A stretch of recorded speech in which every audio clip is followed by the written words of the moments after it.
Hello everyone! Ayan, kumusta po sa inyong lahat? And for today's video ay tara at samahan niyo po ako magluto nitong ating napakasarap na tuna pasta or pwede rin nating tawagin na tuna carbonara. So tara na guys at samahan niyo po ako magluto and enjoy watching po. So yun na nga sa ating kawali, magpainit lang tayo and then maglagay tayo ng cooking oil and then mag-start na po tayo magisa nitong ating bawang at nitong ating sibuyas. Ayan, medyo marami-rami na konti nitong ating sibuyas.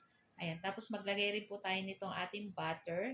Ayan, siguro mga konti lang na butter to 1/4 dun sa maliit na butter. Ayan, tapos igisa lang po natin iyan. Pagkatapos ilagay na natin dyan yung ating lata ng tuna. Ayan, nahulog pa yung takip nitong ating tuna.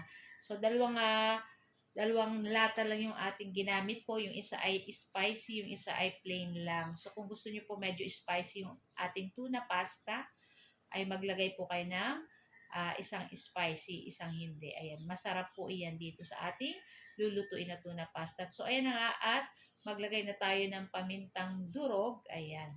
Tapos, pagkatas ilagay na po natin yung ating isang latang evaporated milk, yung malaki-laking lata, yung pinakamalaki. Then, maglagay na rin tayo ng creme densada. Ayan.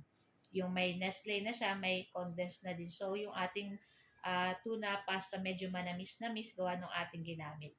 So, kalahating kilo lang pala guys yung ating niluto. Kaya, tamang-tama lang po ito sa amin.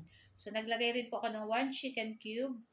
Ayan. Tapos, hindi na po tayo dyan maglagay ng sugar kasi yung ating nilagay na creme densada ay manamis-namis. So, naglagay na po tayo ng niyadjad na keso para may lasa na. So, mamaya maglalagay na lang tayo sa ibabaw nitong ating tuna pasta pagkatapos nating maluto. Ayan. So, tunaw-tunawin lang natin dyan yung ating keso po dyan.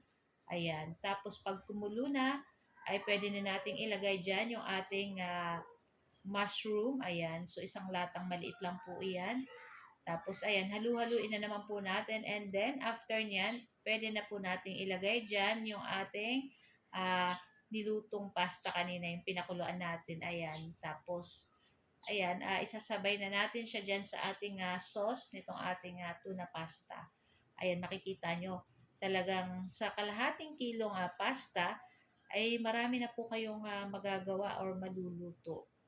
Tapos, dalawang lata ng tuna. Ayan, dalawang lata din ng isang lata ng ibap at isang lata ng creme densada ay marami na po kayong magagawa. Ayan. Tapos maliit lang na ang tawag niyan, mushroom. Ayan. So, napakasarap nito guys. Kaya kung di nyo pa natatry, itry nyo na. At talagang nagustuhan naman to ng aking 3 sons. Basta pag mga ganito, favorite nila yan. So, kung ayaw nyo pong gumamit ng ham, pwede na yung tuna. So, guys, ayan, ito lang ating video today. Thank you for watching. Bye!